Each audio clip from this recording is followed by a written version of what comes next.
So as you can see, my research is about the effect of function-focused instruction on EFL learners, grammar performance, and oral production. So first of all, I would like you to take a look at the outline of my presentation so that you can have a better overview about my research as well as my presentation.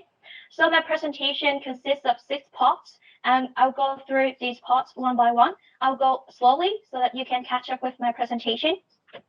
Okay, now let's move to the first part of my presentation. I'll talk about the research rationale, why I choose this linguistic area to conduct a research. So honestly, I used to be a student and I had a lot of difficulty in learning English grammar. And when I become an English teacher, I acknowledge that English grammar still remain as a big challenge to my students. No matter how hard they try, they cannot do the grammar test well. And some students can do the grammar test well, they cannot apply the learned structures in their daily communication. Although the students have been taught English for years, at least 7 years. So this problem, you can see, I put a report here. You can see in the chart, the bar chart and the table. I'll move this one a little bit. And you can see the average point of student, high school student in 2020.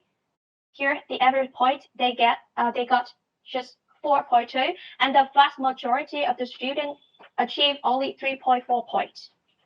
Okay, so this result may reflect the reality of English teaching in Vietnam. So this may start from the following factors.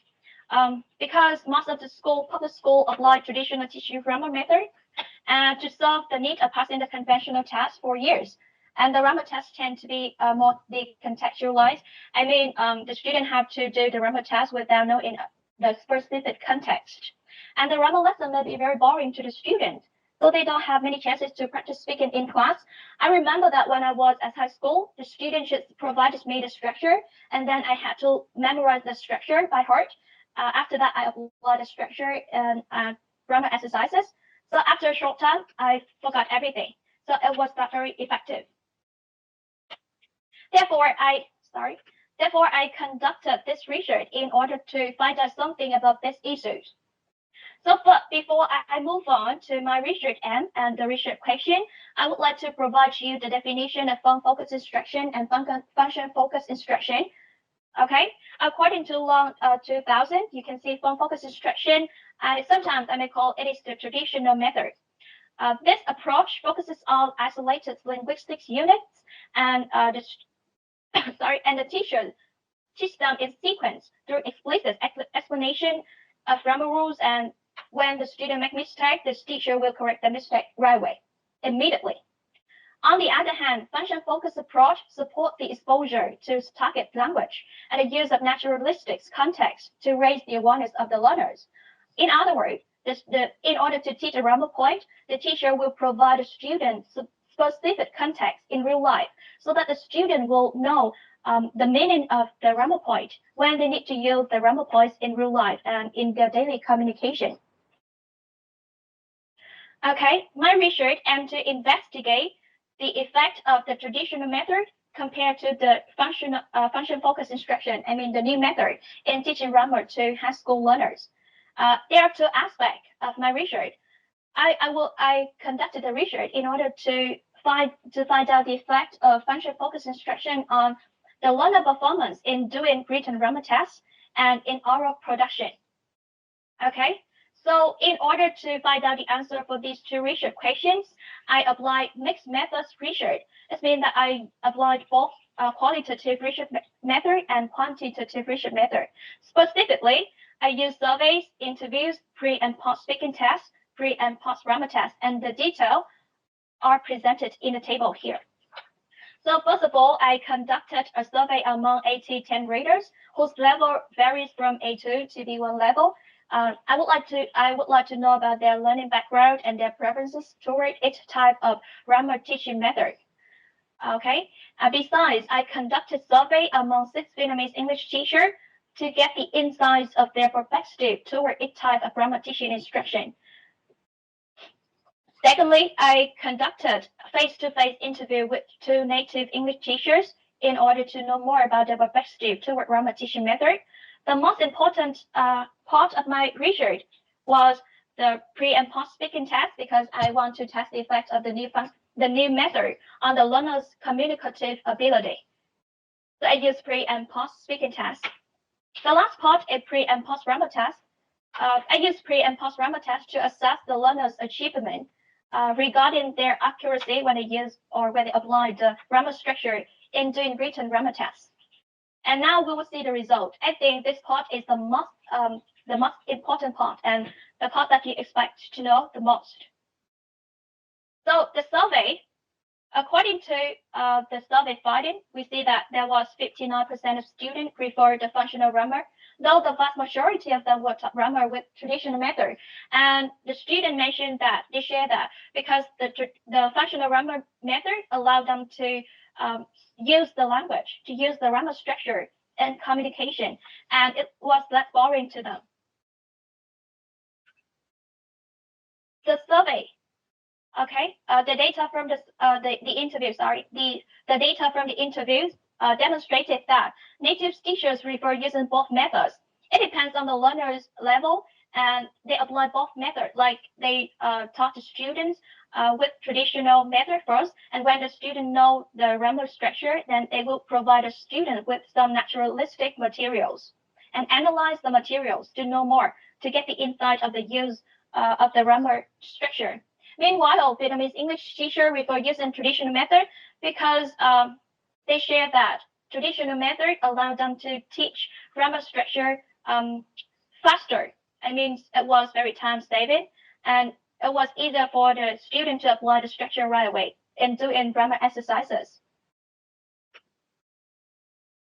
The grammar test.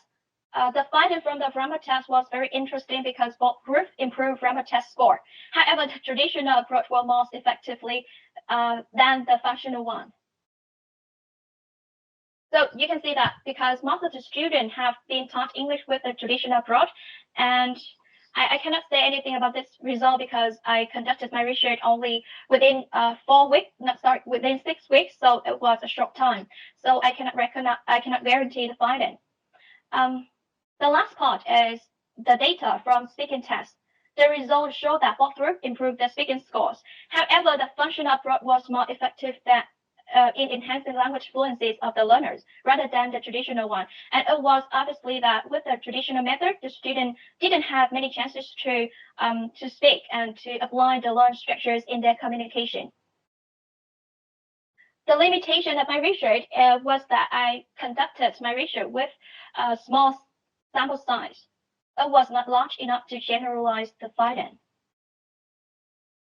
Okay, I remember that if you want to generalize the findings to guarantee the validity and reliability of the findings, you need to conduct your research with a large scale, with a bigger sample size.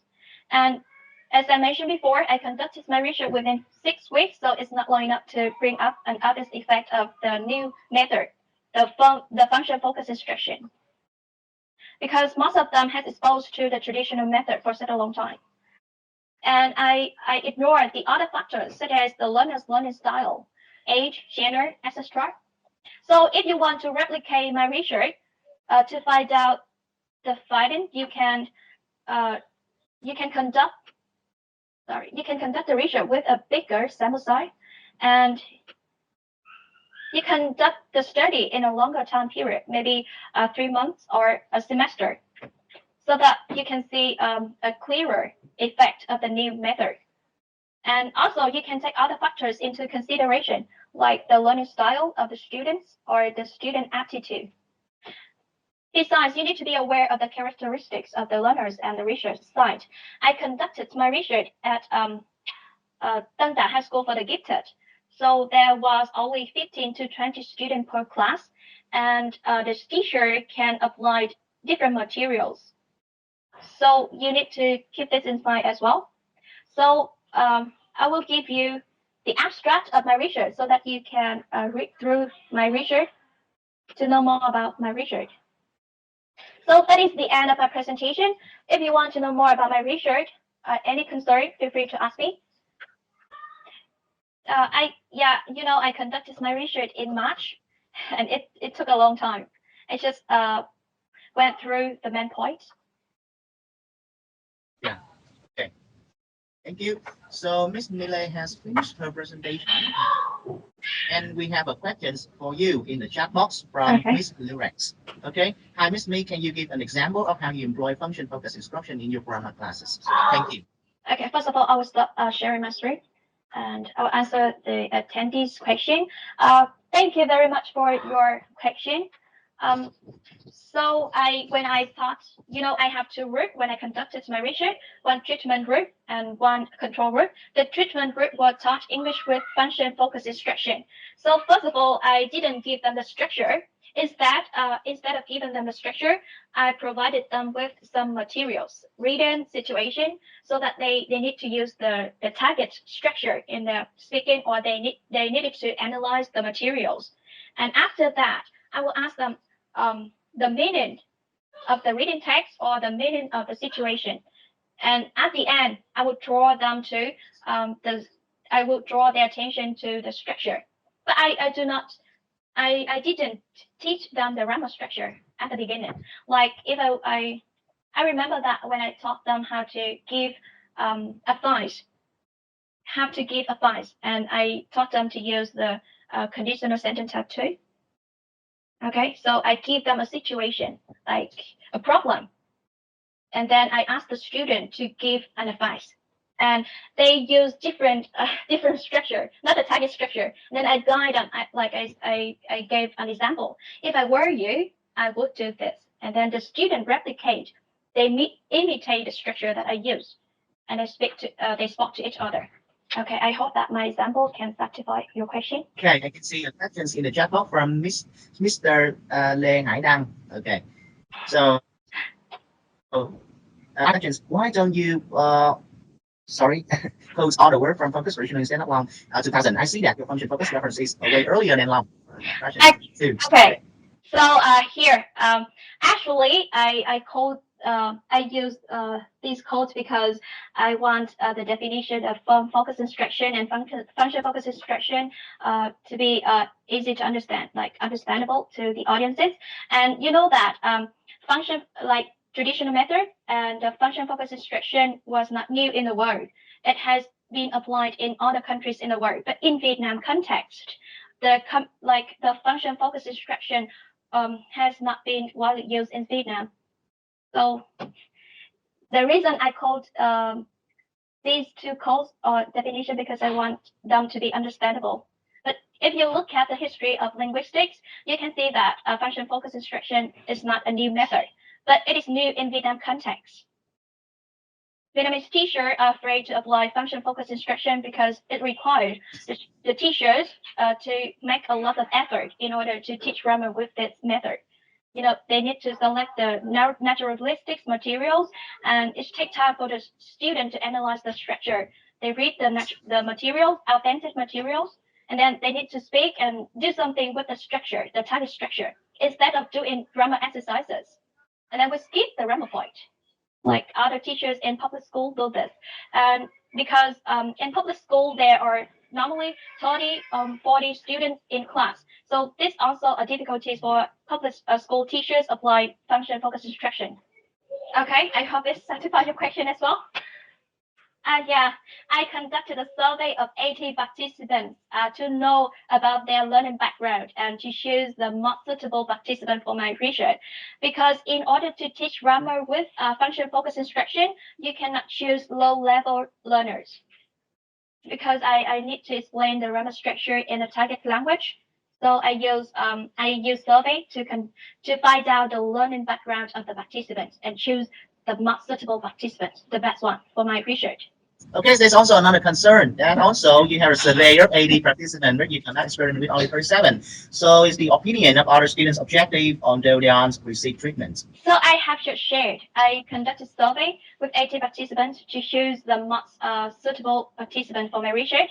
So after the survey, I look at the participants' responses, their level, and then I pick up the most suitable one. So at the beginning of my research, there was 50 students were chosen.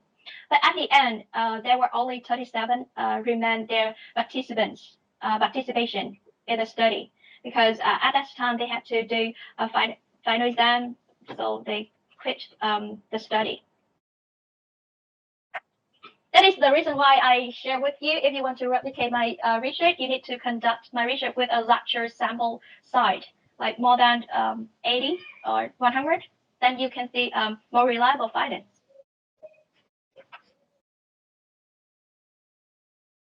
Any more questions, everyone? If you are concerned about my research, I can share my research article with you, and you can read the article in detail. Okay, thank you, Miss Mile, for the. Okay, so I can see that there's a guest, Human Anto. Do you want to have any recommendation or questions for our speakers? Yes. I want to ask, do you have any tips for the student to study better in grammar? Because I can speak well, but about grammar, just using it randomly. I never have really structure in my mind. Thank you. Okay. Thank you for your question. Actually, I am still a new teacher. I have been currently teaching English for only 4 years.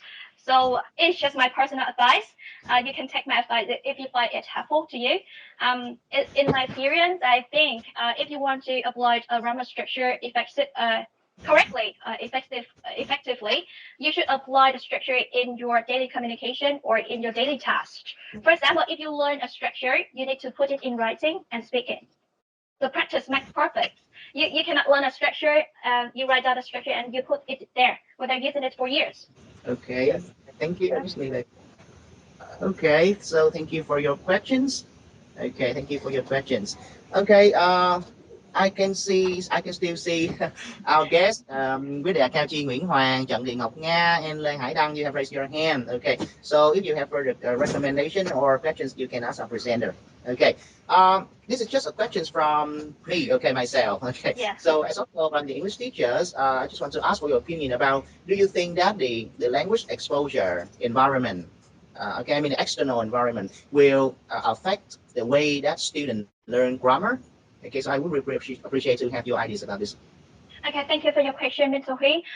Actually, I mentioned in my research there are many other factors that influence the learning attitude of the students, like their learning style, whether they are extrovert or introvert, right? So learning environment is also a very important factors in the learning process of the students.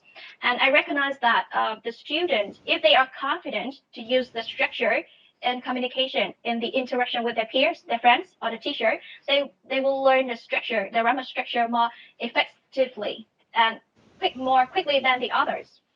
So in order for the student to learn grammar structure better, the teachers need to create a friendly learning environment. Like you give the student more opportunities to interact with their peers, to raise their voice.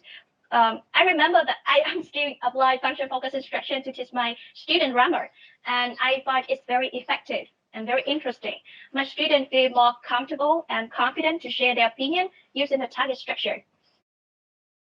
So yeah, it can say that learning environment is very important, and teachers need to know how to create a friendly environment for the students.